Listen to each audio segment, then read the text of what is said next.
Hello दोस्तों, कैसे हैं आप सब लोग। आई एम वेरी श्योर कि आप बहुत ही इंटरेस्टिंग होंगे एंड बहुत ही अच्छे होंगे।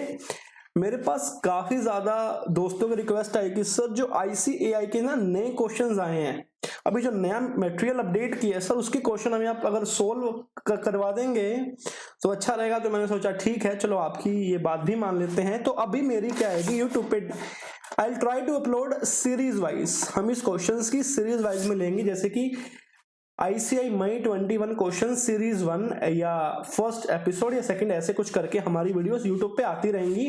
लेकिन इससे पहले, स्टार्ट करने से पहले, मैं एक चीज की छोटी सी जो मेरी एक आपको देना चाहता हूं, वो है छोटी सी, ठीक है। क्या चीज लिखी हुई है? Clarification guys. किस बात की क्लैरिफिकेशन? कि अगर ICAI का कोई भी क्वेश्चन है जो इंसर्ट किया गया है स्टडी मटेरियल के अंदर, अगर वो क्वेश्चन निकला RTP का, RTP मतलब मई 18 से लेके न्यू स्कीम के 2 नवंबर 2020 का अगर बीच में कोई भी क्वेश्चन इंक्लूड रहेगा, तो हम उस क्वेश्चंस को इस सीरीज में डिस्कस नहीं करेंगे, क्योंकि मैं उसको नया क्वेश्चन नहीं मानता गाइस। नया क्वेश्चन सिर्फ वही क्वेश्चन है जो नया अनसर्ट हुआ हो, क्योंकि RTP के पहले वाले क्वेश्चंस को इंक्लूड कर देना स्टडी मटेरियल के अंदर, वो कोई नया इंक्लूजन नहीं है। नया इंक्लूजन क्या है कि कोई नया क्वेश्चन ऐड किया हो जो ना पिछले RTPs का हो, ना पिछले MTPs का हो, ना ही एग्जाम का हो। तो इसमें RTP के क्वेश्चन इंक्लूड नहीं रहेंगे। एंड जो MTP है, मॉक टेस्ट पेपर जो अभी तक आए हैं, उनका भी जो क्वेश्चन इंक्लूड किया गया है, 2-3 क्वेश्चन इंक्लूड किए गए MTP के, एंड RTP के काफी क्वेश्चन इंक्लूड किए गए हैं। आपको समझ आ जाएगा कि कौन से क्वेश्चन RTP के हैं, कौन से MTP के हैं। वो मेरी एक फाइल है, वहां पे आपको मिल जाएगी। तो ये भी हम इसके अंदर इंक्लूड नहीं कर रहे, सिर्फ वही क्वेश्चन इंक्लूड हो रहे हैं इसके अंदर जो नए क्वेश्चन हैं, जो नए इंसर्ट हुए हैं, जिन क्वेश्चन को फ्रेम करने में ICAI ने अपना माइंड यूज किया है, उसके लिए हम यहाँ पे आए हैं क्वेश्चन सोल्व करने। तो आज का हमारा ये फर्स्ट सीरीज है। आज की जो सीरीज है ये फर्स्ट सीरीज है। सबसे पहले हम डिस्कस करेंगे NDS 1 को। सबसे पहले हम डिस्कस करेंगे NDS 1 के अंदर जो नए नए क्वेश्चन इंसर्ट किए गए हैं उसका सिस्टम। तो गाइस स्टार्ट करते हैं। हमारे पास गाइस ये फाइल है, हमारे पास गाइस ये फाइल है कंप्लीट। इससे हमको पता लग जाएगा कि कौन से क्वेश्चन ऐड किए गए हैं एंड वो क्वेश्चन किस RTP का है या किस MTP का है। जो क्वेश्चन किसी RTP का रहेगा, MTP का रहेगा, हम उसको छोड़ देंगे, बाकी हम उसको कंटिन्यू सोल्व करते जाएंगे। ये फाइल कहां से मिलेगी गाइस? ये फाइल गाइस आपको हमारे टेलीग्राम चैनल है लव FR विद कार्तिक, वहां पर मिल जाएगी आपको। डू ज्वाइन द टेलीग्राम, वहां पे आपको ये मिल जाएगा। एंड इसका लिंक भी आपको डिस्क्रिप्शन बॉक्स में या कमेंट बॉक्स में मिल जाएगा। चलिए सबसे पहले NDS 1 की बात करते हैं, इस फाइल की NDS 1 की। सर NDS 1 में कितने क्वेश्चन ऐड हुए हैं गाइस? NDS 1 में ये 4 क्वेश्चन ऐड किए गए हैं। टेस्ट यूज नॉलेज का क्वेश्चन 5, टेस्ट यूज नॉलेज का क्वेश्चन 6, टेस्ट यूज नॉलेज का question 7 and test use knowledge का ही क्वेश्चन 8। एंड ये कोई भी क्वेश्चन ना तो RTP का है ना MTP का है। चलिए टाइम वेस्ट ना करते हुए हम स्टार्ट करते हैं आज का फर्स्ट सीरीज ऑफ मई 21 या Jan 21 जो भी ICAI के नए क्वेश्चंस हैं। चलो एक बारी नाम लेते हैं भगवान का, जय जगन्नाथ भगवान। अब स्टार्ट करते हैं गाइस हमारा ये NDS 1। गाइस ये 5th क्वेश्चन ऐड हुआ है टेस्ट योर नॉलेज का। चलिए सोल्व करते हैं। आपको भी क्वेश्चन पढ़ना है गाइस। वन थिंग वेरी आपको बोलना चाहता हूं कि नए क्वेश्चन ऐड किए गए हैं, नया एक्ट ऐड नहीं किया गया। नए क्वेश्चन ऐड किए गए हैं, नया एक्ट ऐड नहीं किया गया। तो इस क्वेश्चन जो ऐड किए गए हैं ये only on the basis of conceptual understanding. अगर अपन की कॉन्सेप्चुअल अंडरस्टैंडिंग स्ट्रॉन्ग है तो कोई दिक्कत ही नहीं है गाइस, सब कुछ बड़े आसानी से हो जाएगा। ओके चलिए क्या बोलते हैं, फर्स्ट 5th क्वेश्चन हम सोल्व करने जा रहे हैं। XYZ लिमिटेड, द कंपनी, एक कंपनी है XYZ limited, is into the manufacturing of tractor parts and mainly supplying component to the original equipment manufacturer OEM. Okay, the company does not have any subsidiary, joint venture or associate company. Guys अभी तक हमें यह समझ आया कि ये company है XYZ, ठीक है। वो क्या करती है, ये मैन्युफैक्चरिंग करती है सिर्फ, ये मैन्युफैक्चरिंग करती है सिर्फ कंपोनेंट्स, ये सिर्फ कंपोनेंट्स मैन्युफैक्चरिंग करती है। फॉर एग्जांपल लाइक एक कंपनी है Maruti Suzuki, Maruti Suzuki company है। एंड आपको क्या लगता है कि जो मारुति सुजुकी कंपनी है वो सारी की सारी कार बनती हैं, जो गाड़ी के अंदर इंजन होती हैं, ब्रेक्स होती हैं, अलग अलग टाइप के इक्विपमेंट्स होती हैं, क्या वो कंपनी खुद में मैन्युफैक्चर करती है? नहीं गाइस, ये किसी दूसरी कंपनी से परचेज करती है अपने नाम के ऊपर। तो वैसा ये कंपनी काम हो रही है, कौन सी? XYZ company. एंड इस कंपनी की ना तो कोई सब्सिडरी है गाइस, ओके मैं इसको कर देता हूँ, मिटा देता हूँ, ना तो गाइस इस कंपनी कोई सब्सिडरी है, ना एसोसिएट है, ना ज्वाइंट वेंचर है। Okay, during the preparation of financial statement for the year ended 31st March 2011 या 1 जो मान सकते हो, the accounts department is not sure about the treatment या presentation of below mentioned matters, कि ये जो मैटर मेंशन किए गए हैं गाइस, इनमें अकाउंटेंट जो अकाउंट का जो है वो श्योर नहीं है, वो आपके पास आया है, आप इंडियस कंसल्टेंट हो, आपके पास आया है पूछने की सर ये 4-5 है मैटर बताइए क्या करना है, आपको इसके ऊपर एडवाइस करनी है। हम कौन सा इंडियस पढ़ रहे हैं? इंडियस 1। इंडियस 1 का नाम क्या था? प्रेजेंटेशन ऑफ फाइनेंशियल स्टेटमेंट, की फाइनेंशियल स्टेटमेंट होते कैसे हैं, कौन बताता है? इंडियस 1। चलो, accounts department approach you the advice the following matter, हमको इन मैटर्स पर एडवाइस करनी है गाइस, हमको इन मैटर पर एडवाइस करनी है। क्वेश्चन में क्या लिखा हुआ है? एवेल्युएट, जो मैटर ऊपर है दिए हुए, क्या बोलता है? Evaluate the above matters with respect to preparation and presentation of general purpose financial statement. Guys, इन क्वेश्चन को पढ़ने से पहले आपके पास थोड़ी सी इंडियस की नॉलेज होना कंपलसरी है। चलिए फर्स्ट मैटर के बात करते हैं। There are qualification in the audit report of the company with reference to 2 Indias। कहता है कि ऑडिट रिपोर्ट के अंदर कुछ क्वालिफिकेशन है with reference to 2 Ind AS. Guys एक ध्यान होगा, आपने इंडियस 1 में एक पैराग्राफ पढ़ा था, पैरा नंबर 16, जो क्या बोलता था कि कंपनी को the company should be given an unreserved and explanatory statement. Company को इंडियस 1 के अंदर जब भी हम बात पढ़ते हैं तो इंडियस 1 क्या बोलता है कि हर कंपनी को अपनी अकाउंटिंग पॉलिसीज के अंदर ये नोट देना कंपलसरी है कि कंपनी ने पूरे के पूरे इंडियस क्वालिफाई अप्लाई किए हैं, उनमें कोई भी दिक्कत बिल्कुल नहीं है। अनलेस एंड अनटिल, अगर 16 पैराग्राफ के कुछ पॉइंट हैं जिन पॉइंट में कंपनी अनश्योर है कि कंपनी इस इंडियस का क्वालिफाई नहीं कर सकती, कुछ कारण है, अदरवाइज कंपनी को अपनी फाइनेंशियल स्टेटमेंट के अंदर पूरी की पूरी रिपोर्टिंग करनी कंपलसरी है कि कंपनी पूरा का पूरा इंडियस अप्लाई कर रही है। अब ये क्या बोलता है कि ऑडिट रिपोर्ट के अंदर कुछ क्वालिफिकेशन दे दी हैं, क्या उसका इस बात से कुछ इंपैक्ट होगा? गाइस इंडियस 1 एक बात और बोलता है कि अगर किसी ऑडिटर ने कंपनी की रिपोर्ट में कुछ क्वालिफिकेशन इंसर्ट हो गई, चाहे वो कोई भी इंडियस की क्वालिफिकेशन हो, लेकिन इंडियस 1 किसके बेसिस पर काम करता है? इंडियस 1 काम करता है मैनेजमेंट के बेसिस के ऊपर। इंडियस 1 काम करता है मैनेजमेंट के बेसिस के ऊपर। अगर मैनेजमेंट को ये फील आती है, ऐसा लगता है कि हमने इंडियस की पूरी कंप्लायंस की है, तो उसको कोई दिक्कत नहीं है, उसको वो नोट देना मैंडेटरी हो जाएगा। भी कंपनी वहां पे ये लिख सकती है कि company has complied with the all the requirement and company is giving then unreserved and explicit statement of the financial statement. तो क्या बोलता है कि ऑडिट रिपोर्ट के अंदर 2 क्वालिफिकेशन हैं, क्या इससे फर्क पड़ेगा? गाइस नहीं फर्क पड़ेगा। अगर कंपनी को लगता है कि कंपनी ने कोई गलती नहीं की है तो उसको इससे फर्क नहीं पड़ने वाला। तो फर्स्ट का आंसर क्या आएगा? सिंपल आंसर हो जाएगा फर्स्ट का कि कंपनी है, क्योंकि इंडियस 1 किसके बेसिस पे काम करता है? इंडियस 1 काम करता है मैनेजमेंट के एस्टिमेशंस के ऊपर, मैनेजमेंट की जजमेंट के ऊपर। तो फर्स्ट का आंसर बहुत ही सिंपल था कि यस, अगर ऑडिटर ने क्वालिफिकेशन भी दी हो तो फर्क नहीं पड़ने वाला, कंपनी को वो लाइन लिखनी मैंडेटरी है अगर उसने पूरे के पूरे कंप्लायंस इंडियस के कंप्लाई हुए हैं। Okay, second, it is mandatory to add the word standalone before each of the component of financial statement। क्या बोलता है? क्या सर कंपनी की फाइनेंशियल स्टेटमेंट के अंदर स्टैंड अलोन लिखना कंपलसरी है? स्टैंड अलोन लिखना कंपलसरी है। गाइज आपको भी ये बात होगी पता कि इंडियस के अंदर दो टाइप की होती हैं financial statement, one is stand alone, second is consolidated.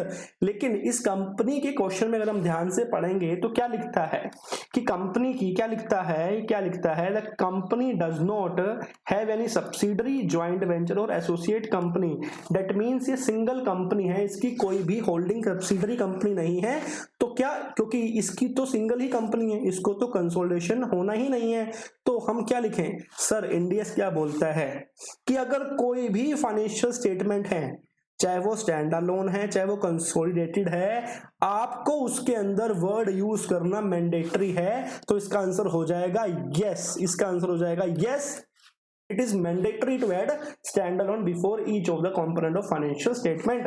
ये मैं नहीं बोलता गाइस, ये पैरा नंबर 51 सबसेक्शन ई बोल देता है कि इंडियस 1 का कि आपको या इसके अंदर नोट करना कंपलसरी है। थर्ड पॉइंट क्या बोलता है, the company is Indian company and preparing and presenting his financial statement in rupees, it is necessary, क्या ये लिखना कंपलसरी है इन द फाइनेंशियल स्टेटमेंट के अंदर that the financial statement has been presented in rupees.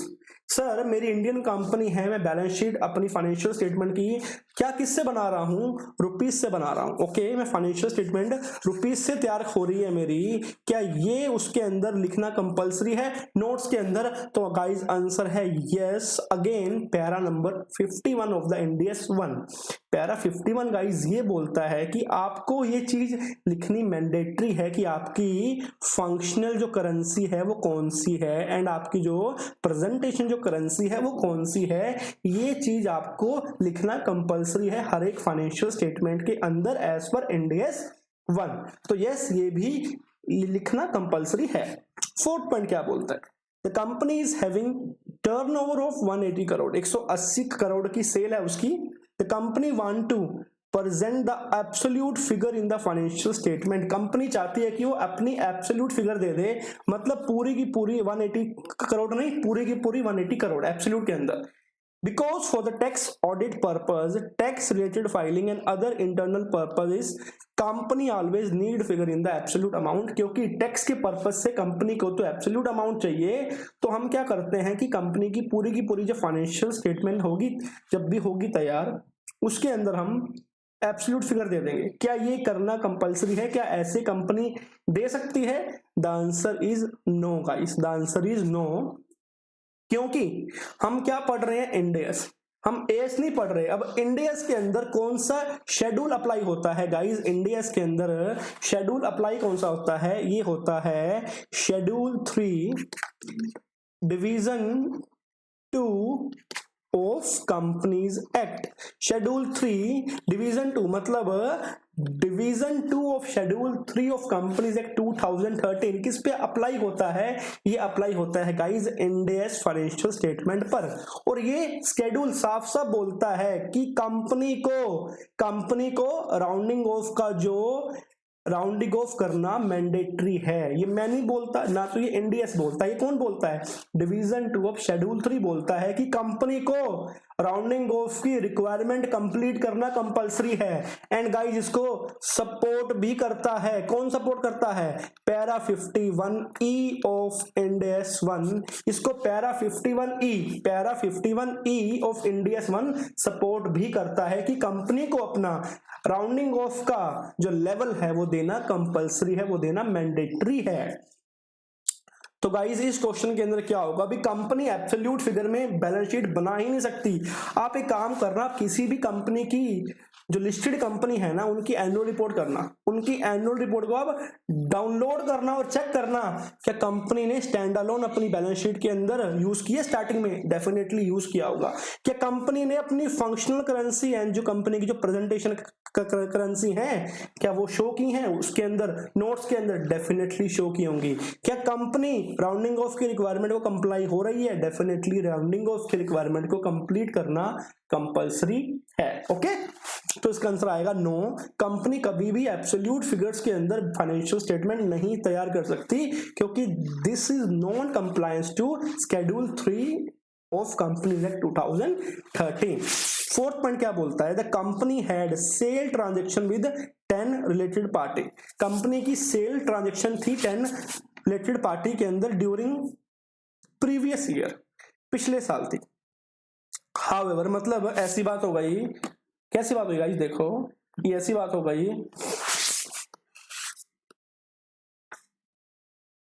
हम बना रहे हैं रिलेटेड पार्टी ट्रांजेक्शन, कौन सी कंपनी है, XYZ लिमिटेड, ये कौन सा ईयर है, 2001, ओके, मतलब लास्ट ईयर लगा लो आप इसको। कहता कंपनी की ट्रांजेक्शन थी 10 रिलेटेड पार्टी से, कितनी से, 10 से, 1 2 3 4 5 6 7 8 9 10, यहां पे कुछ अमाउंट आ रही है, सब पे कुछ अमाउंट आ रही है, ठीक है। अब क्या बोलते हैं, However, during current year, इस साल there are no transactions with 4 related party out of 10 related party।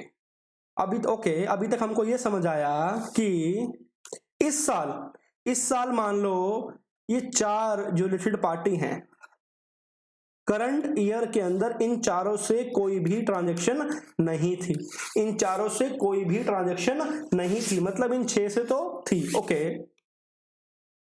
Hence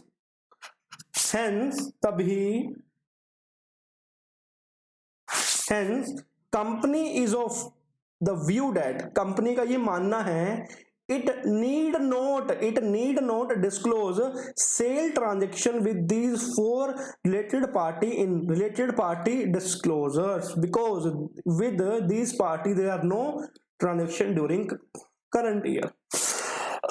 guys sorry, okay, ये क्या बोलना चाहता है कि आपको इस साल ये शो करने की ही रिक्वायरमेंट नहीं है, मतलब देखो, मतलब आपको गाइज इस साल सिर्फ अपनी रिलेटेड पार्टी के अंदर ये सिर्फ 6 ही कंपनी करनी है प्रेजेंट, मतलब जो पिछली वाली 4 थी वो कहता छोड़ दो, फॉलो मत करो, कोई रिक्वायरमेंट ही नहीं है। क्यों? क्योंकि इस साल तो 4 से तो हमारी बात हुई नहीं, जब यहाँ तो 0 ही हानि है, तो लास्ट वाली फिगरें क्या करेंगे लिख के। तो इसमें इंडियस 1 क्या बोलता है, इंडियस 1 ये बोलता है कि वी नीड टू कंपेरेबिलिटी, हमको कंपेरेबिलिटी चाहिए, जो थिंग्स लास्ट ईयर हुई थी प्रेजेंट उसका भी कंपैरिजन देना इंडियस की खासियत है। इंडियस 1 फोकस करता है comparability of transactions, comparability of transaction, मतलब गाइज ऐसा कंपनी नहीं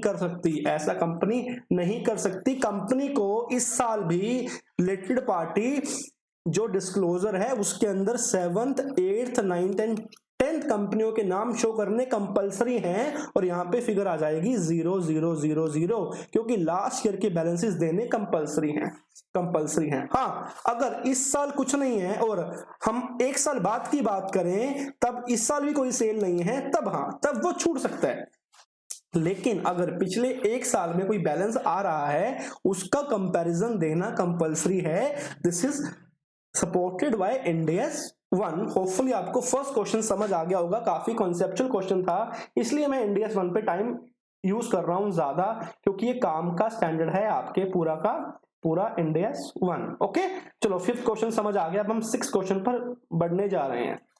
क्या बोलता है 6th क्वेश्चन, एक company present financial result for 3 years। Okay, 3 साल का बना रही है result, 1 for the current year and 2 comparative years। okay, internally for the purpose of management information,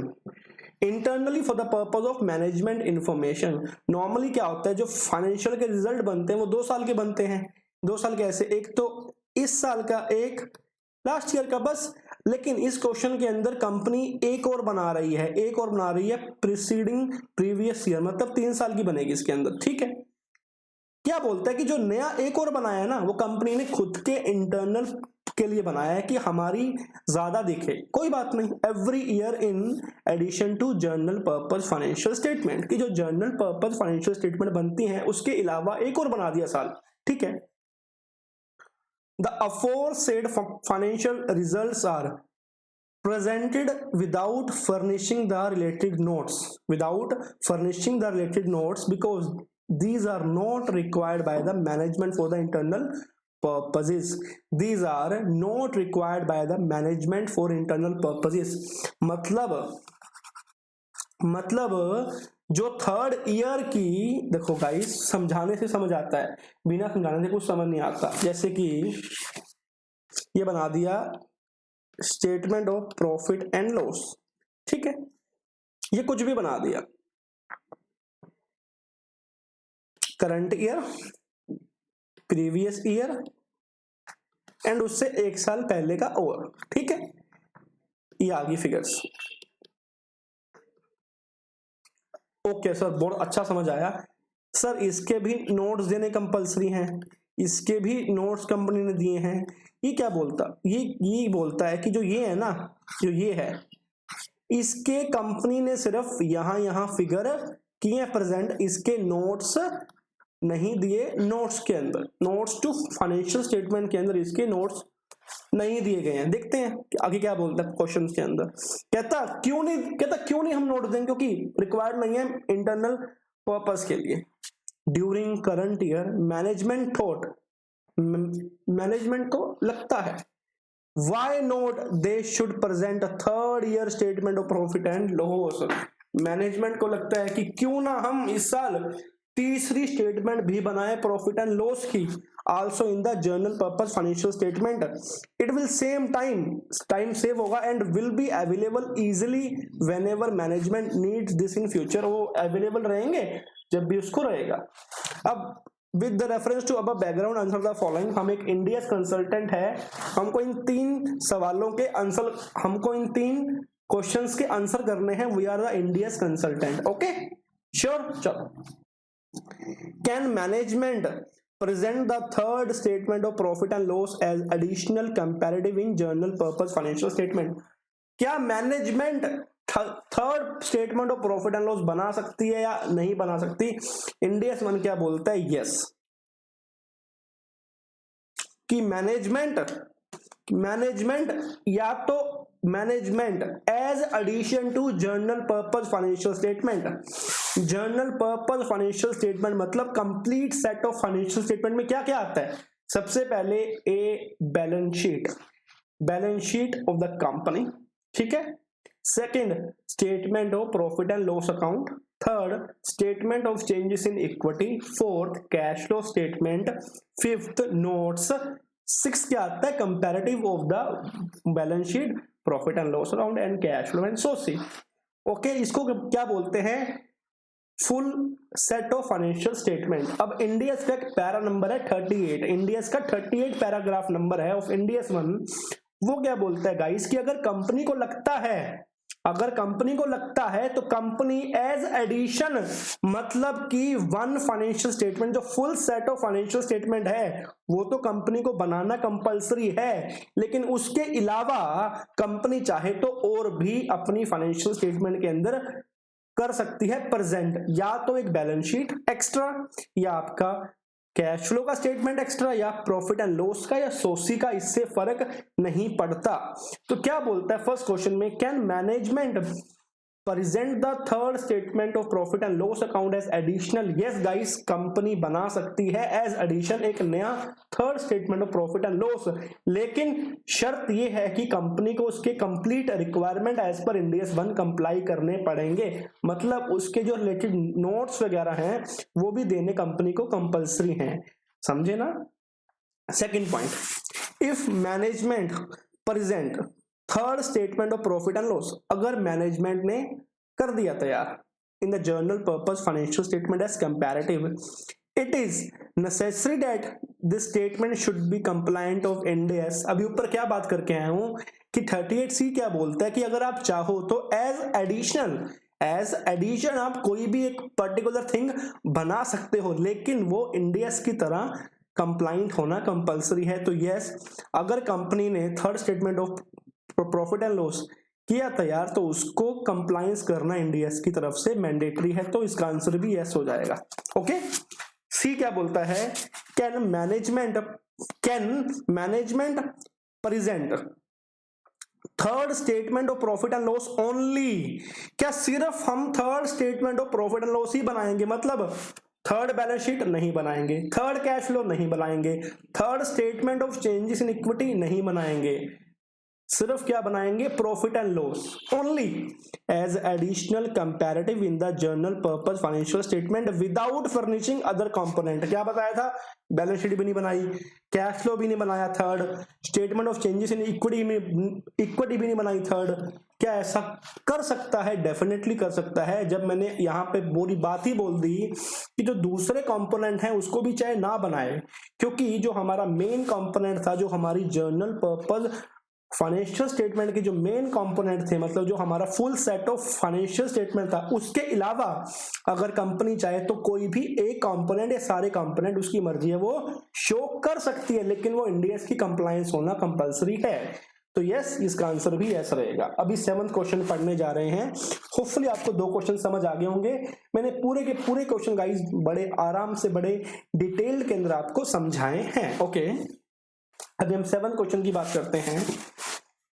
A company while preparing the financial statement for the financial year 2011-12 erroneously book excess revenue of 10 crore।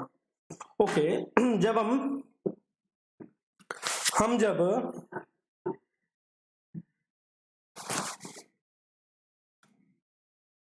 जब साल 2001-2 की statement of profit and loss तैयार हो रही थी हमारी, तो हमने यहाँ पे जो रिवेन्यू थी वो 10 करोड़ एक्स्ट्रा बुक कर दी। ठीक है, कोई बात नहीं, चलता है इतना। Okay, the total revenue reported in financial year 2002 was 80 crore. 80 crore मतलब एक्चुअल में थी कितनी? एक्चुअल में थी 70 करोड़, लेकिन 10 करोड़ गलती से बुक कर दी। कौन से साल में? 1-2 में। कितनी बन गई? 80 करोड़। कोई बात नहीं। However, while preparing the financial statement for year 2-3 मतलब जब 2002-2003 की जब वो फाइनेंशियल स्टेटमेंट होने लगी, तब उसको पता चला कि नहीं नहीं यार, पिछले साल तो 10 करोड़ की रिवेन्यू ज्यादा बुक हो गई थी। Okay, it is discovered that excess revenue was booked in 1-2 which is now wants to correct in its financial statement। वो चाहता है कि मैं उस गलती को अपने फाइनेंशियल स्टेटमेंट के अंदर ठीक हो जाए। Okay, however management of the company is not sure, company को श्योर नहीं है whether it need to present the third balance sheet as an additional comparative। क्या कंपनी को थर्ड बैलेंस शीट भी शो करने की रिक्वायरमेंट है? Okay, in the above background answer the following. ये answer in the above background, ये आप आंसर बताओ, आंसर करो इसका। क्या बोलता है?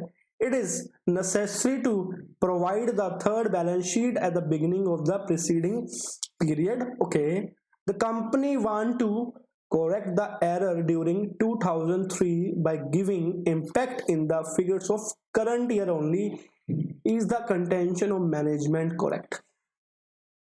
पहला सवाल क्या पूछा है? क्या कंपनी को थर्ड बैलेंस शीट की भी रिक्वायरमेंट है इन एज पर इंडियस 1? गाइस, इसमें हम चलते हैं इंडियस 8 के अंदर भी चलते हैं। इंडियस 8 क्या बोलता है? Changes in accounting policies, estimate and prior period error. And Indians 1 क्या बोलता है कि अगर कोई गलती होती है या कोई चेंज इन अकाउंटिंग पॉलिसी या कोई आपकी एरर होती है, तो आपको थर्ड बैलेंस शीट भी देनी कंपलसरी है। लेकिन वो तब कंपलसरी है जब वो उसके पिछले सालों की गलती हो, अब गाइज एक बात बताइए आप, हम गलती कब हुई हमसे? 2001 2002 के अंदर, 11-12 के अंदर। और गलती का हमें पता कब चला? 2012-2013 के अंदर। तो क्या एक बात बताओ, क्या मैं ओपनिंग बैलेंस शीट यहां पे आएगी? ओपनिंग बैलेंस शीट इस केस में आ सकती है? नहीं आ सकती। क्यों? क्योंकि गलती पिछले साल की ही है सिर्फ। अगर पिछले साल की अगर गलती यहां होती गाइस, अगर गलती गाइस अगर गलती यहां होती, अगर गलती यहां होती और हमें इस टाइम पता चलता, तब तो ओपनिंग बैलेंस शीट आती, तब तो ओपनिंग बैलेंस शीट आती, क्योंकि वो गलती पिछले साल की नहीं थी, क्योंकि वो गलती पिछले साल की नहीं है। वो गलती कौन से साल की है? प्रीसीडिंग टू प्रीसीडिंग ईयर, तब तो ओपनिंग बैलेंस शीट आती। लेकिन इस केस में गलती कौन से साल की है?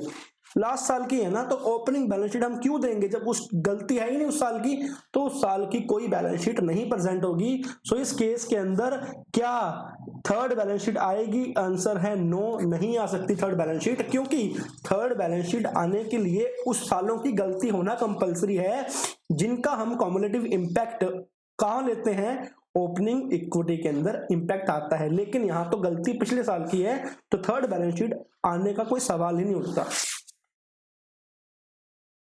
और कहता कि जो गलती हुई है इससे 2001-2 के अंदर, कंपनी चाहती है कि हम उसको 2002 या 2003 के अंदर ही ठीक कर दें।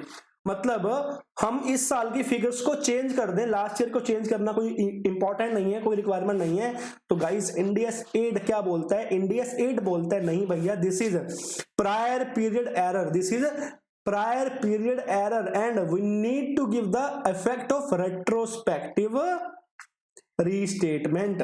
हमको यहाँ पे रेट्रोस्पेक्टिव रीस्टेटमेंट लगानी पड़ेगी। तो इस कंपनी का ये कंटेंशन भी गलत हो गया, क्योंकि हमको लास्ट ईयर के फिगर्स भी चेंज करने की रिक्वायरमेंट रहेगी।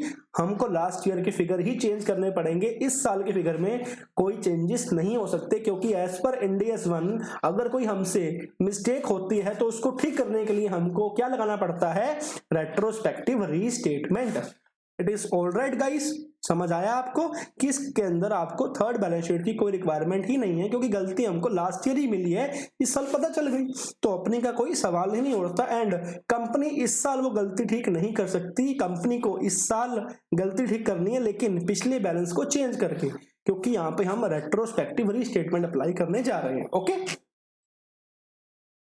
अब गाइस आखिरी क्वेश्चन बचा इस इंडियस 1 का। अच्छे क्वेश्चन थे इसलिए मैंने आपको समझा दिए टाइम लगा के। XYZ Limited, the company is into construction of project and has assessed its operating cycle to be 18 month. Guys, operating cycle कितना है? 18 month का। operating cycle कितना है? 18 month का। And as per Indias 1, Indias 1 क्या बोलता है कि अगर when the asset is expected to realize, consume or sell in its normal operating cycle, तो उसको क्या बोला जाता है? Current asset. अगर वो 12 उससे भी बड़ा है तो कोई दिक्कत वाली बात नहीं है, तो उसको हम हमेशा करंट असेट बोलते हैं। वही सेम चीज अप्लाई होती है करंट लाइबिलिटीज के लिए, कि अगर लाइबिलिटी इस पे हम पे करना चाह रहे हैं या सेटल होना चाह रही है कंपनी की नॉर्मल ऑपरेटिंग साइकिल के अंदर, तो हमेशा क्या रहेंगी? करंट लाइबिलिटीज ही रहेंगी, चाहे वो ऑपरेटिंग साइकिल 12 मंथ से ऊपर क्यों ना हो जाए, इससे फर्क नहीं पड़ता। चलो अभी तो यही बोला इसने। ओके, अभी तक ये लगा पता कि कंपनी का ऑपरेटिंग साइकिल कितने मंथ का है? 18 मंथ का। The company has certain trade receivables and trade payable. Okay, a payable within a period of 12 months from the reporting date. ठीक है, कुछ trade receivables हैं, कुछ trade payables हैं।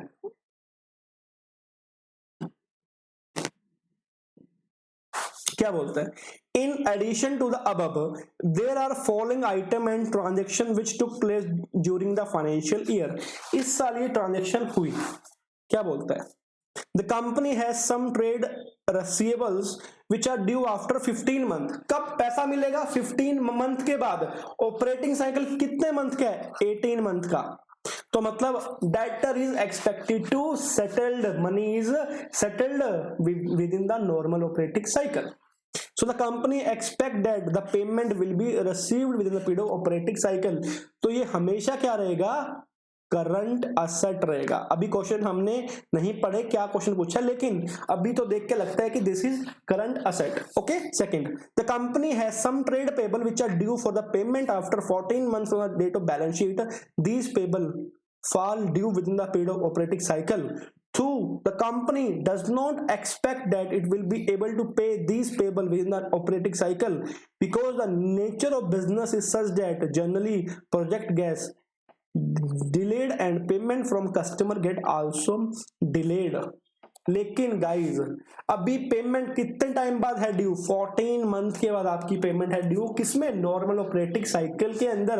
अभी कंपनी को लगता है या नहीं लगता, इससे फर्क नहीं पड़ता, क्योंकि फ्यूचर के बारे में हमें नहीं पता, हम आज के बारे में सोचते हैं। तो आज की हमारी डेट कितनी है? 14 मंथ के बाद ही। एंड हमारा ऑपरेटिंग साइकिल कितना है? 18 मंथ्स का। तो ये क्या रहेंगे? हमेशा ये करंट लाइबिलिटीज हो जाएगी अपनी। Okay, the company was awarded a contract of 100 crore. Company को कॉन्ट्रैक्ट मिला 100 crore.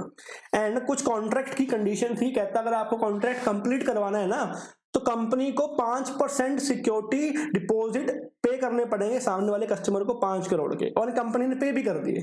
The contract is expected to be completed in 18 month time. Contract कब कंप्लीट होगा? 18 मंथ के बाद। The aforesaid deposit will be refunded back after 6 month from the date of completion of the contract. जब contract completion होगा ना उसके बाद आपको 6 मंथ के बाद पैसा क्या करेगा? मिल जाएगा। अब भैया ऑपरेटिंग साइकिल कितना है? 18 मंथ का, प्लस पैसा कब वापस मिलेगा? 6 मंथ के बाद। मतलब आपको पैसा वापस मिलेगा 2 इयर्स के बाद, 24 मंथ के बाद। तो आपने पैसा दिया, आपके लिए क्या बन गया गाइज? आपके लिए बन गया नॉन करंट असेट। ओके, क्योंकि पैसा आपको ना तो नॉर्मल ऑपरेटिंग साइकिल के अंदर आता, ना ही असेट हेल्ड फॉर ठीक है ट्रेडिंग है, ना ही ये कैश एंड कैश इक्विवेलेंट, ना ही ये 12 मंथ के अंदर आ रहा है। तो ये क्या बन जाएगा? नॉन करंट असेट बन जाएगा। फोर्थ क्या बोलता है? The company has also given certain contract to third party. Company ने भी किसी को कॉन्ट्रैक्ट, ठीक है, कॉन्ट्रैक्ट दिए हैं एंड कंपनी ने उनसे पैसा लिया है, 2 करोड़ रुपया, 2 crore on 31 March, which are repayable. कब होगा रिपेबल? जब कॉन्ट्रैक्ट कंप्लीट हो जाएगा। But if contract is cancelled before the contract term of 18 month, लेकिन अगर कॉन्ट्रैक्ट कैंसल हो गया 18 मंथ से पहले, देन वो इमीडिएटली पे करना पड़ेगा। However the company does not expect the cancellation of the contract. Company को लगता है कि कॉन्ट्रैक्ट कैंसल नहीं होगा। ये किसको लगता है? कंपनी को लगता है।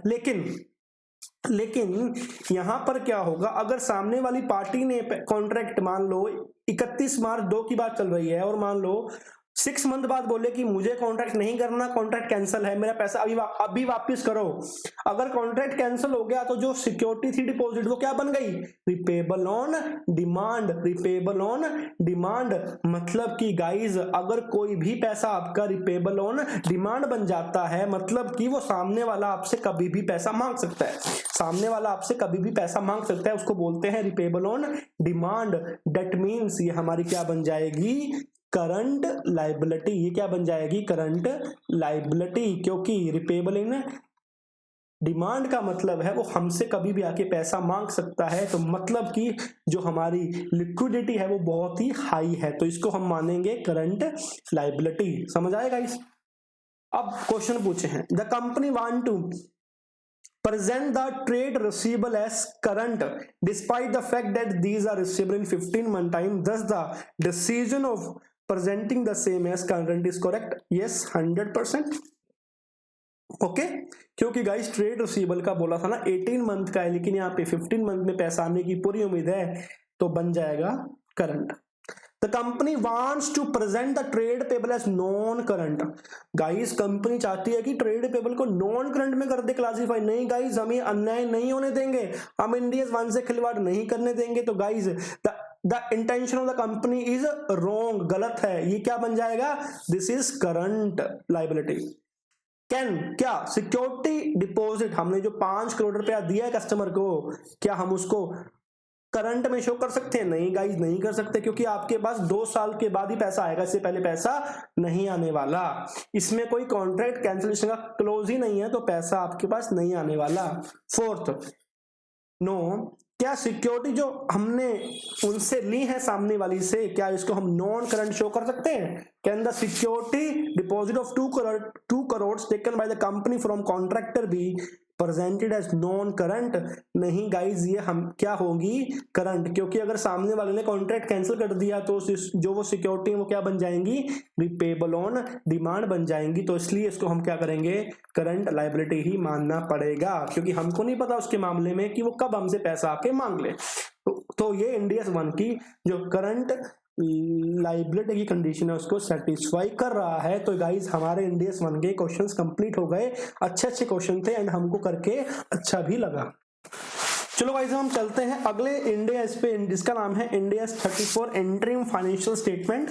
जैसा जैसा आईसीए का स्टडी मटेरियल हम उसी में चलने की कोशिश करेंगे। तो उसमें क्या क्या चीज ऐड की गई है गाइज, देखो आराम से। उसमें ऐड किए गए हैं illustration number 2, illustration number 3, illustration number 4 and test your knowledge का क्वेश्चन नंबर 4। एंड ये कोई भी आरटीपी एमटीपी का नहीं है, तो ये हम सारे सोल्व करने वाले हैं। ओके चलो चलते हैं इलस्ट्रेशन 2 पे फटाफट, टाइम वेस्ट ना करते हुए। गाइस जोश में रहो, बिल्कुल हिम्मत नहीं हारनी हमने। Illustration 2, ABC limited present interim financial report quarterly करता है, तो यार बहुत अच्छी बात है। ऑन 1/4/2000, यार ये समझ नहीं आता यार, ये 11 है या 1 है, 11 मान लो चलो। On 1/4/2011 ABC limited has carried forward loss of 600 lakh for income tax purposes for which deferred tax asset has not been recognized। क्या बोलता है, ABC limited has carry forward loss of 600 lakh, 600 lakh rupees का लॉस अभी pending है जो carry forward हो रहा है, जिसके अंदर अभी उसने डेफर्ड टैक्स एसेट बनाया ही नहीं है। ABC Limited earns 900 लाख इन ईच क्वार्टर, वो 900 लाख रुपया कमा रहा है ईच क्वार्टर के अंदर, ending on 36 this, 39 this and 31 this and 31 exclude the carry forward losses, and उसके अंदर कैरी फॉरवर्ड लॉसेज की कोई अमाउंट ही नहीं है। Okay great. Income tax rate is expected to 40%। Calculate the amount of tax to be reported in each quarter. Guys हमें पता है कि हम जब भी इंडियस 34 लगाते हैं तो इसमें इनकम टैक्स कैसे कैलकुलेट किया जाता है, जब फाइनेंशियल ईयर सेम हो, वो बोलता है कि इनकम टैक्स हम उस रेट से लगाते हैं जो वेटेड एवरेज रेट होती है, जो वेटेड एवरेज रेट होती है। एंड ये कैसे निकलता है, ये निकलता है गाइज कि total tax to be paid in year divided by total revenue earned, जितनी रेवेन्यू अर्न की है पूरे एक साल में और जितना टैक्स उसने पे किया है, एक्सपेक्टेड एस्टिमेशन जो वो टैक्स पे करेगा एक साल के अंदर, दोनों का जो परसेंटेज निकाल के जो परसेंट निकलेगी ना, जो रेट निकलेगी, उसी को ही बोला जाता है वो रेट गाइस, उसी को ही बोला जाता है रेट। चलिए इस क्वेश्चन में क्या है, कहता वो 900 लाख 900 लाख वो हर क्वार्टर में कमाएगा। क्वार्टर कितने होते हैं, 4, तो टोटल कितने इनकम कमाएगा वो 3600 लाख, मतलब उसको 3600 लाख रुपए में टैक्स पे करना है, 3600 लाख रुपीज में टैक्स पे करना है। लेकिन गाइज एक चीज ध्यान सुनना, गाइज एक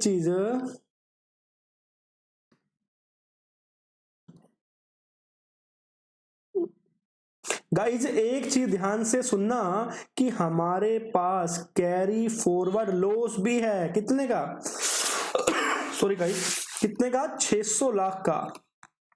तो इसका गाइज अब डेफर्ड टैक्स बन जाएगा, तो हमको नेट में कितनी अमाउंट पे टैक्स पे करना है, 3000 लाख रुपीस के अंदर, और इसकी रेट कितनी है guys through out the year 40%।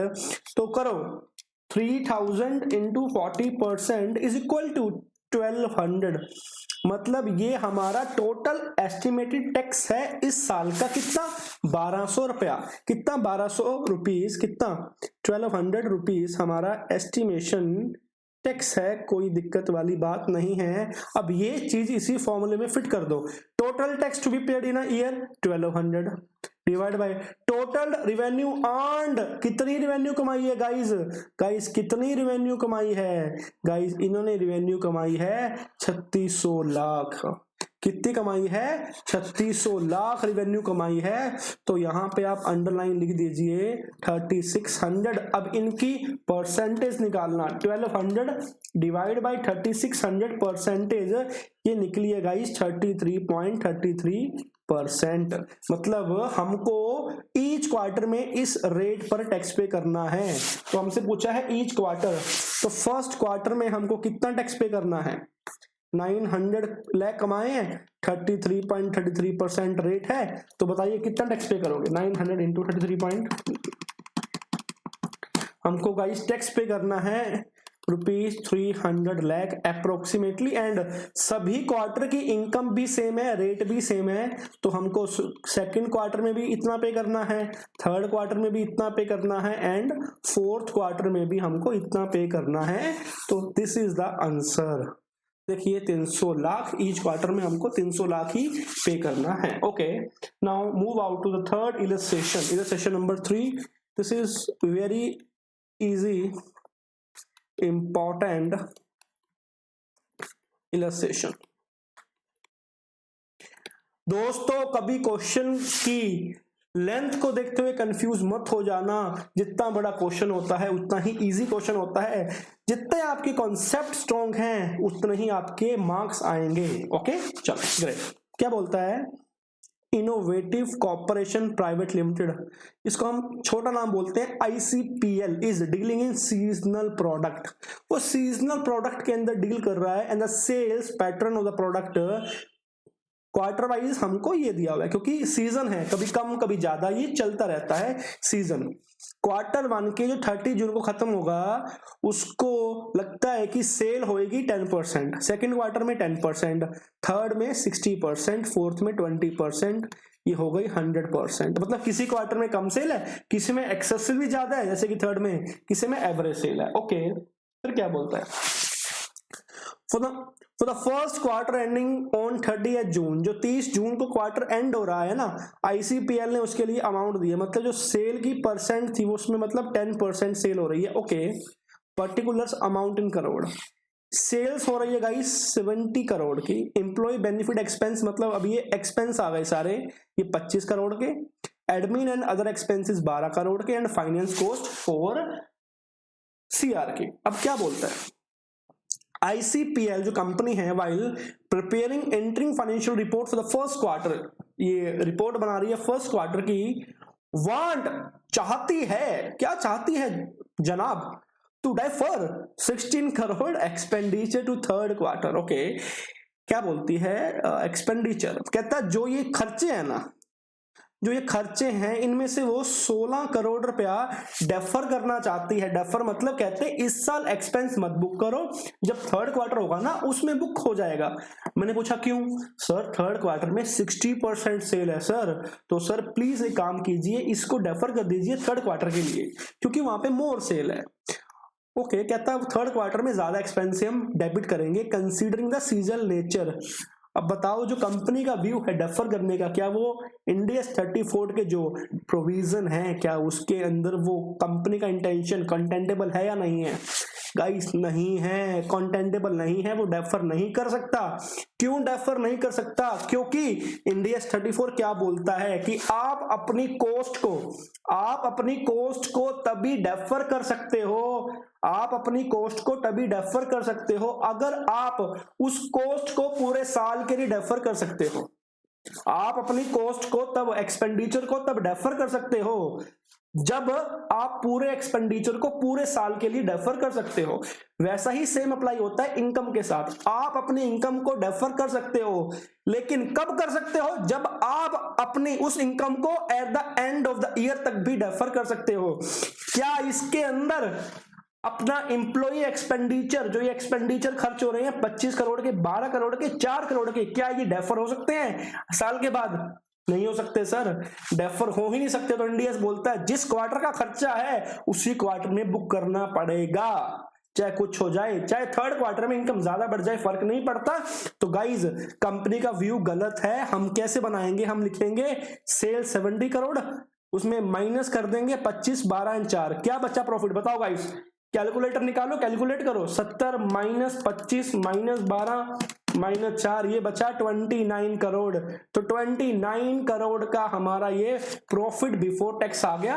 अगर कोई टैक्स होता तो पूरे साल की एस्टिमेशन लेके एवरेज टैक्स ऑफ का रेट निकाल के टैक्स कैलकुलेट हो जाता, लेकिन इसमें नहीं पूछा तो कुछ नहीं करना, सिर्फ 29 आ जाएगा। ओके डन हो गया जी।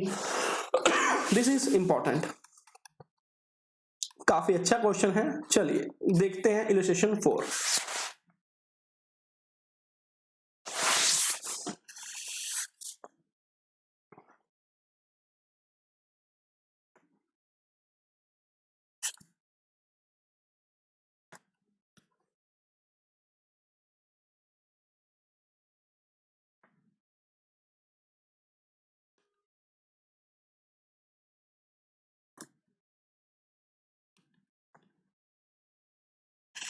चलिए गाइस क्या बोलता है,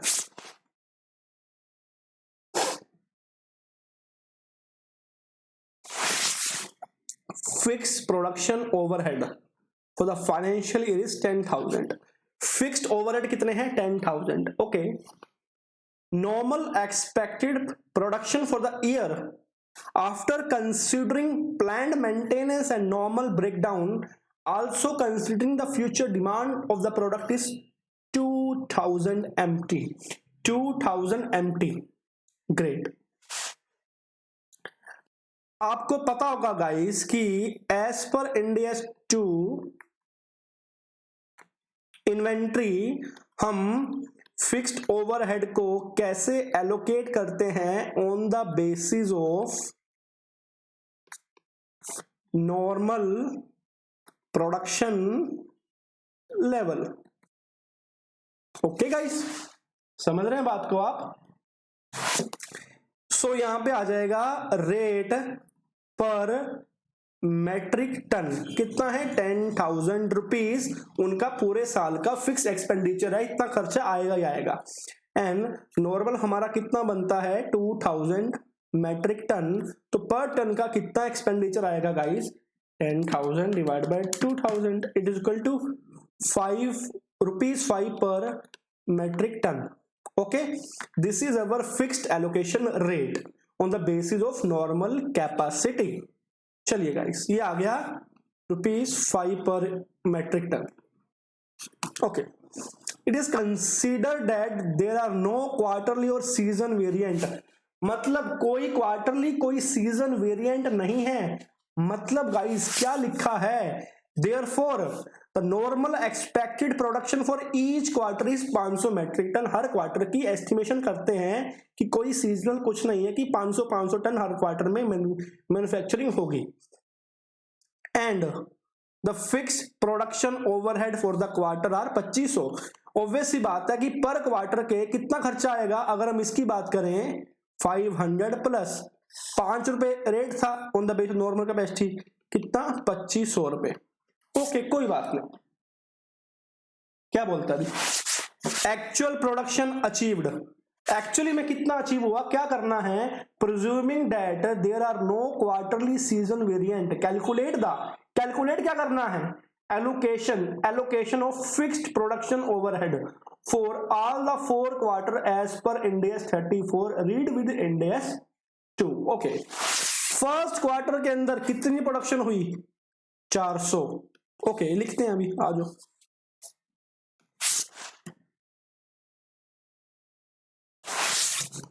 फर्स्ट क्वार्टर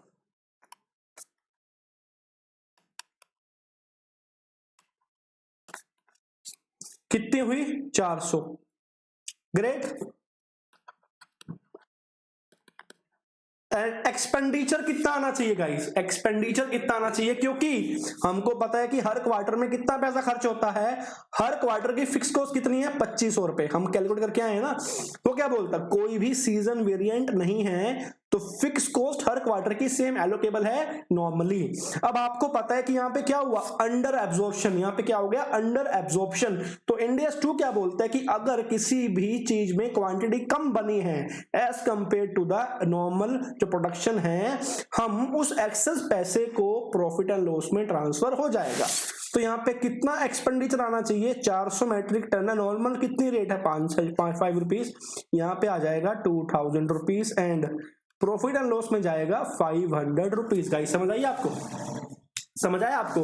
मतलब फर्स्ट क्वार्टर के अंदर हमारे इन्वेंट्री की जो कॉस्ट में एक्सपेंडिचर कैपिटलाइज होगा वो होगा 2000 rupees and profit and loss में कितना जाएगा 500 रुपीज एज एक्सपेंडिचर।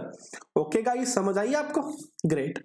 अब बात आते हैं सेकंड क्वार्टर की, क्योंकि गाइस ये क्या है, under absorption of the case, हम यहाँ पे पूरी की पूरी फिक्स कॉस्ट नहीं लेके जा सकते। इंड AS 2 क्या बोलता है कि अगर कोई अंडर एब्जॉर्प्शन है तो आपको जो क्वांटिटी आपने जो एक्चुअली में प्रोड्यूस की है उसको आप नॉर्मल रेट से मल्टीप्लाई करोगे, जो पैसा आएगा और जो जितनी कॉस्ट उस पे आ रही है पर्टिकुलर ईयर या क्वार्टर में, उतनी जो कॉस्ट फालतू बच गई वो आपको प्रॉफिट एंड लॉस से चार्ज हो जाएगा। क्योंकि 2500 रुपए हमारा क्वार्टर का रेट था, हमारी 2000 आई है, तो बाकी पैसा कहां से लेंगे, प्रॉफिट एंड लॉस से एक्सपेंडिचर में जाएगा। सेकेंड क्वार्टर में कितने की सेल हुई गाइस, सेकेंड क्वार्टर में हुई 600 मेट्रिक टन की, कितने की, 600 मेट्रिक टन की। गाइस सेकंड क्वार्टर का मतलब है वो कंबाइन बनती है फाइनेंशियल स्टेटमेंट, हम क्वार्टर वाइज नहीं बनाते, हम कंबाइन बनाते हैं, हम कंबाइन एक्सपेंडिचर को देखते हैं। तो 400 तो पहले वाली थी प्लस 600 और बन गई, कितनी हो गई गाइस, 1000 हो गई। मतलब हमारी सेकंड क्वार्टर में कितनी हुई प्रोडक्शन, 1000। तो बात सुनो, कितनी प्रोडक्शन हुई, 1000। नॉर्मली कितनी फिक्स कॉस्ट आनी थी इसकी, 2500 प्लस 2500, इसकी टोटल फिक्स कॉस्ट आनी थी 5000 on the basis of 1000 metric ton, क्योंकि 500 यहां बननी थी, 500 यहां बननी थी, टोटल 1000, तो 1000 यहां पे कंप्लीट हो गई। तो कितना रेट आएगा, 1000 इंटू 5, कितनी, 5000। ये हमारी इन्वेंट्री की कॉस्ट में कैपिटलाइज हो जाएगी। एंड गाइज एक बात ध्यान रखना, जो ये 500 रुपए है ना, जो ये 500 रुपीज है, जो आपने फर्स्ट क्वार्टर में प्रॉफिट एंड लॉस में आए थे, सेकंड ईयर गाइज इसको हमको रिवर्स करना पड़ेगा, इसको हमको रिवर्स करना पड़ेगा 500 रुपीज को, इसको हमको रिवर्स करना पड़ेगा, समझ गए। सेकंड क्वार्टर में इन्वेंट्री कॉस्ट में कितना होगा capitalise, 5000 rupees and profit and loss में से 500 रुपीज रिवर्स हो जाएगा, क्योंकि उसने सेकंड क्वार्टर में अपनी कैपेसिटी को मैच कर लिया एक्चुअली के अंदर। Okay perfect sir, perfect. Third quarter 1000 तो पहले से ही थी, प्लस 500 और बुक कर ली इसने, 500 मतलब जितनी नॉर्मल कैपेसिटी थी उतना ये भी काम कर रहा है। कितना होना चाहिए, 1500 टन, तो कितना रेट है, 1500 इंटू 5, 1500 इंटू 5, बिल्कुल एग्जैक्टली, दिस इज 7500, सारा का सारा इन्वेंट्री में जाएगा एंड P&L में कुछ नहीं। अब बात करते हैं फोर्थ क्वार्टर की, चलिए गाइस, फोर्थ क्वार्टर 1500 तो पहले से थर्ड क्वार्टर तक का चलता आ रहा है, 400 और मतलब 1900, मतलब ईयर एंड पे आ गए हम, ईयर एंड पे आ गए। चलते फर्स्ट क्वार्टर में कुछ बना, सेकंड में कुछ बना, थर्ड में कुछ बना, फोर्थ में कुछ बना, टोटल कितना हुआ गाइस, टोटल हुआ मेरा 1900 एंड मेरी नॉर्मल कैपेसिटी कितनी थी, 2000। हुआ क्या, अंडर यूटिलाइजेशन। अंडर यूटिलाइजेशन कितने यूनिट का, 100 यूनिट का। तो 100 यूनिट का अंडर यूटिलाइजेशन मतलब इंटू 5 ही कहां जाएगा, प्रॉफिट एंड लॉस में जाएगा। बाकी 1900 इंटू 5 कहां पे जाएगा, इन्वेंट्री की बुक्स में जाएगा फिफ्थ क्वार्टर के अंदर। कितना, 9500। तो आखिर में 9500 रुपीज जाएगी इन्वेंट्री की कॉस्ट के अंदर, बाकी 500 रुपए जाएंगे प्रॉफिट एंड लॉस के अंदर। This is your question sold guys. Guys okay, this is your question sold. 500 आप डाल देना एज पर इंडिया 2, ठीक है, ग्रेट। शुड नॉट रिजल्ट, समझे गाइस। तो ये क्वेश्चन था, इतना बड़ा दिया हुआ है, नॉर्मल माइंड लगाओगे तो सोल्व हो जाएगा। अब क्वेश्चन, अब गाइस हमने ये भी कर लिया, ये भी कर लिया, ये भी कर लिया। क्वेश्चन नंबर 4 की बारी है, टेस्ट योर नॉलेज के क्वेश्चन नंबर 4 की। चलो गाइस चलते हैं, बढ़ते हैं, बड़े चलो शेरों मेरे, शक्तिमानो गाइस आप। चलो fourth question, due to decline in market price in second quarter, market price में डिक्लाइन हो गया सेकंड क्वार्टर के अंदर, Happy India Limited incurred an inventory loss, कुछ इन्वेंट्री लॉस कर दिया। ओके ग्रेट, तो सेकेंड ईयर में जब लॉस हुआ बुक हो जाएगा as per Ind AS 34 provision. The market price is expected to return to previous levels by the end of the year. At the end of year, the decline has not reversed. When should the loss to be reported? When should the loss be reported in interim statement of P&L of India? Sir इसमें कुछ भी नहीं करना, आखिर में पता नहीं क्या पूछा है, लेकिन क्या बोलता है कि ईयर एंड के अंदर जो डिक्लाइन हुआ था, मान लो सेकेंड क्वार्टर के अंदर 500 रुपया वैल्यू कम कर दी, हमने लॉस बुक कर दिया, लॉस बुक कर दिया क्योंकि हमारी जो एनआरवी थी वो कम थी, कॉस्ट ज्यादा थी, 500 लॉस बुक कर दिया। अब साल के एंड में हमको लगता है कि जो एनआरवी है वो ज्यादा हो चुकी है या कॉस्ट के इक्वल आ चुकी है। इंडियस 2 क्या बोलता है, क्योंकि इंडियस 2 की बात चल रही है यहाँ पे, इंडियस 2 बोलता है कि आप इसको 500 रुपए का जो लॉस है ना उसको इंक्रीज कर दो up to the level of cost, cost से ऊपर नहीं जाना, एंड उसका जो रिवर्सल है एज पर इंडियस 1 आपको स्पेसिफिकली शो करना पड़ेगा statement of profit and loss के अंदर। तो क्या इसमें इसने जो फैसला था ठीक किया? नहीं गाइस, जो लॉस था वो रिवर्स होना चाहिए, लॉस को रिवर्स करना पड़ेगा इसके अंदर ताकि वो अपने नॉर्मल कॉस्ट पर इन्वेंट्री आ जाए। तो देखते हैं गाइस आंसर क्या लिखा है इसने, मुझे पता नहीं है। Loss should be recognized in second quarter of the year, loss recognize भी करना चाहिए, एंड वो तो बता दिया था, and loss should be reversed in the year and if NRV is greater than or equal to cost of the asset। Okay guys समझ आया? लॉस तो सेकंड क्वार्टर में बुक होना ही था, हम तो ईयर एंड की बात कर रहे हैं, इसलिए इसने नहीं एक्सप्लेन किया लेकिन हमने एक्सप्लेन किया कि ऐसा होना चाहिए। तो इसी से हमारा इंडियस 34 का भी क्वेश्चंस कंप्लीट हुए गाइस। तो गाइस हम बात करते हैं अभी फटाफट इंडियस 8 की, छोटी सी है फटाफट हो जाएगी, जाकि आपकी कोई दिक्कत वाली बात भी नहीं है। इंडियस 8 के अंदर टेस्ट योर नॉलेज का एक तो क्वेश्चन नंबर 1 ऐड किया गया है, किसका? सिर्फ टेस्ट योर नॉलेज का। एक टेस्ट योर नॉलेज का क्वेश्चन नंबर 2 ऐड किया गया है, एक टेस्ट योर नॉलेज का क्वेश्चन नंबर 4 ऐड किया गया है, एंड गाइस एक टेस्ट योर नॉलेज का क्वेश्चन नंबर 9 ऐड किया गया है। क्वेश्चन नंबर 9 क्या है? आरटीपी मई 2019 का क्वेश्चन है, based on retrospective application, very good conceptual important question. ये आरटीपी मई 19 का क्वेश्चन है, अगर टाइम मिला तो हम सॉल्व करेंगे, अदरवाइज हम इसको सॉल्व नहीं करने वाले, क्योंकि इसको मैं नया एडिशन मानता ही नहीं हूं। नए एडिशन वो हैं जो कोई नए क्वेश्चन बनते हैं, उसी को ही नया एडिशन बोला जाता है। चलिए चलते हैं इंडियस 8 पर और करते हैं काम। एक तो कौन सा क्वेश्चन ऐड किया गया है? First question. चलिए गाइस फर्स्ट क्वेश्चन क्या बोलता है? इंडियस 8 का नाम क्या है? सबसे पहले ये बताओ इंडियस 8 का नाम क्या है गाइस? इंडियस 8 का नाम है change in accounting policy estimate and prior period errors. तो फर्स्ट क्वेश्चन क्या बोलता है? एक कारपेट रिटेल आउटलेट सेल्स, एक कारपेट रिटेल है वो आउटलेट है वो सेल करता है एंड फिट कारपेट करता है जर्नल पब्लिक के लिए। It recognise revenue when the carpet is fit.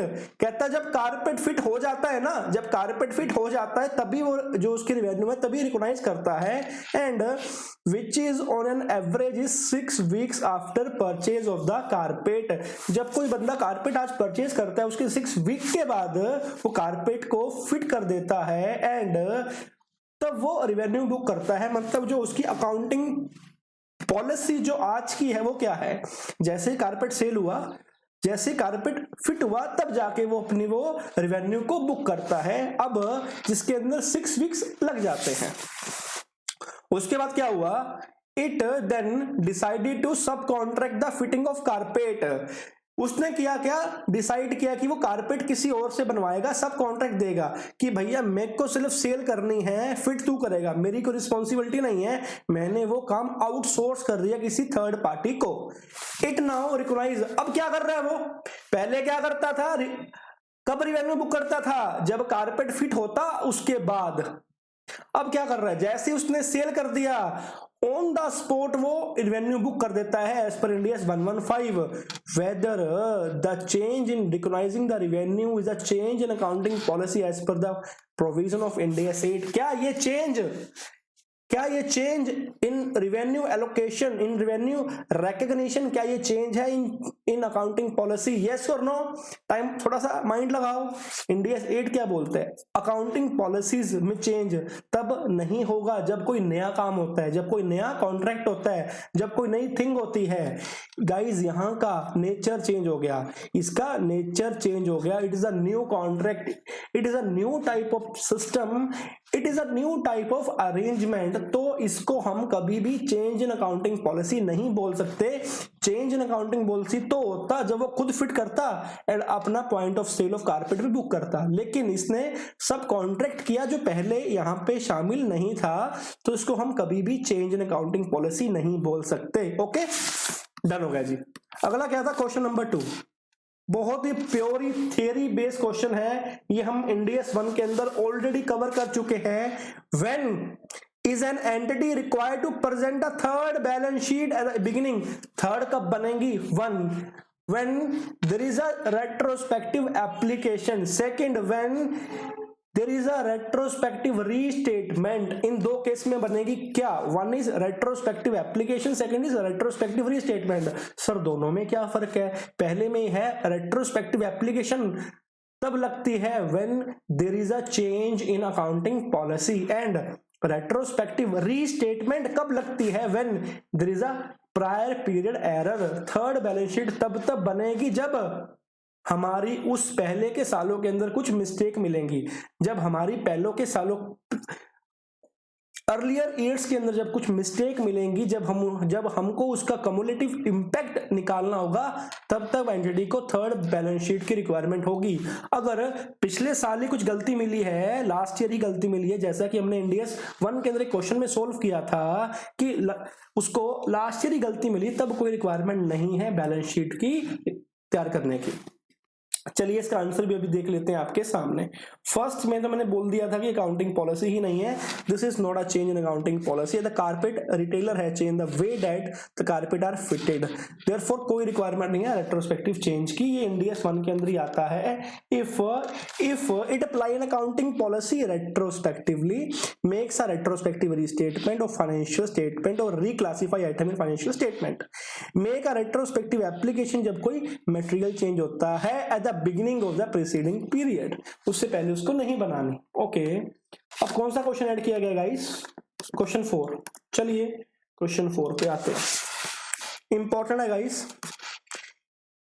Is change in depreciation method, is change in depreciation method for an item of property, plant and equipment a change in accounting policy or a change in accounting estimate? Guys ये तो बहुत बच्चों वाला सवाल है। कहता है कि डेप्रिसिएशन मेथड चेंज कर दिया, तो क्या ये चेंज इन अकाउंटिंग पॉलिसी है या चेंज इन अकाउंटिंग एस्टीमेट है? अगर आपको इसका आंसर ना भी पता होना तो कॉन्सेप्ट समझना। अगर अकाउंटिंग पॉलिसी चेंज होती है, अगर अकाउंटिंग पॉलिसी चेंज होती है तो क्या होता है? Retrospective application. अब रेट्रोस्पेक्टिव का मतलब क्या है कि जब हमने वो चीज परचेज करी या जब हमने वो चीज सेल करी, उस पॉइंट से लेके अभी तक क्या चेंजेस आए हमको वहीं से अप्लाई करनी है, उसको बोलते हैं रेट्रोस्पेक्टिव। जो भी गेन एंड लॉस बचता है वो हम कहां लेके जाते हैं? Statement of changes in equity, the component of OC, the component of other equity. लेकिन अगर कोई अकाउंटिंग एस्टीमेट चेंज होता है तो उसकी कौन सी एप्लीकेशन होती है? Prospective application. कौन सी? Prospective application. प्रोस्पेक्टिव एप्लीकेशन में वो क्या बोलता है कि जब कोई चीज चेंज हुई तब से उसकी अकाउंटिंग चेंज कर दो। मतलब पहले का नहीं देखना। मान लो आज कोई चीज 100 रुपीज की थी और वो बोलता है कि नहीं सर 100 रुपीज की थी आज के टाइम पे, एंड वो हम आज के टाइम पे मान लो डेप्रिसिएशन रेट लगा रहे थे 10%, वो बोलता अब 15% हो गया। तो मतलब प्रोस्पेक्टिव का मतलब क्या है कि आज से ही 100% पे 15% लगा दो, बस बैक जाने की आपको कोई रिक्वायरमेंट नहीं है। उसको बोलते हैं prospective change. For example change in estimation of bad debt, हमको लगा भाई कल को 1 लाख होंगे, आज लगता है 2 लाख हो जाएंगे, तो कोई बात नहीं, चेंज है ना, उसको आज ही लगा दो, इसको बोलते हैं प्रोस्पेक्टिव। अब आप पता है एज पर इंडिया 16, अब इंडिया 16 में जाओ प्रॉपर्टी प्लांट एंड इक्विपमेंट वाले में, इंडिया 16 में क्या बोलते हैं कि अगर डेप्रिसिएशन मेथड चेंज हुआ ना, वो चेंज इन अकाउंटिंग एस्टीमेट है। अगर डेप्रिसिएशन मेथड चेंज हुआ ना, वो चेंज इन अकाउंटिंग एस्टीमेट है। इसको इंडिया 16 भी सपोर्ट करता है, इसको इंडिया 8 भी सपोर्ट करता है, और दैट्स व्हाई अगर हम इंडिया 16 क्वेश्चन सोल्व करते हैं ना, अगर उसमें हम डेप्रिसिएशन का मेथड चेंज कर देते हैं तो उसकी अकाउंटिंग हम पहले सालों से चेंज नहीं करते, जिस टाइम चेंज हुआ उसी से करते हैं। तो it is a change in accounting estimate 100%, इसको इंडिया 16 भी सपोर्ट करता है। ओके, 5th भी सेम था, 6th भी सेम था, 8th भी सेम था, एंड 9th में चेंज था। गाइस 9th क्वेश्चन आरटीपी का है, आप खुद से सोल्व कर लेना, क्योंकि आरटीपी के क्वेश्चन को मैं नया एडिशन नहीं मानता, क्योंकि अगर वैल्यूएशन में कोई चेंज हुआ है, एक बताता हूं कि अगर कोई वैल्यूएशन में चेंज हुआ है ना, तो उसका इंपैक्ट कहां पे आएगा, हमेशा आपके कंपोनेंट ऑफ अदर इक्विटी पर ही उसका इंपैक्ट होगा, जो भी गेन लॉस का चेंजेस है। ठीक है, जैसे कि 9th क्वेश्चन है गाइस, बहुत ही सिंपल क्वेश्चन है, आरटीपी का जो पूछा हुआ है, इसमें आपकी जो इन्वेंट्री है उसमें दिक्कत आई है। देखो 9th में क्या बोलता है, दिक्कत आई है, जो भी दिक्कत है, देखो दिस इज, यहाँ पे आपका चेंज कर दिया इसने, इससे काम बन गया, तो हमारा ये भी इंडिया 8 भी कंप्लीट हो चुका है। तो आज की हमारी इस न्यू क्वेश्चन मई 21 में आज हमने इंडियस 1, इंडियस 34 एंड इंडियस 8 के कंप्लीट क्वेश्चन सोल्व किए, और हमारा जो फर्स्ट पार्ट था वो कंप्लीट हो गया आज। तो मिलते हैं सेकंड पार्ट के अंदर। गाइस अगर हमेशा खुश रहना, ठीक है ना, एंड कोविड अभी गया नहीं है, तो अपना ख्याल रखना, एंड कोई भी डाउट है, दिक्कत है एफआर में, आपका भाई आपके साथ है, कभी भी टेक्स्ट मैसेज कर देना, हाजिर हूं आपके लिए। चलो गाइस चलता हूं, जय हिंद दोस्तों।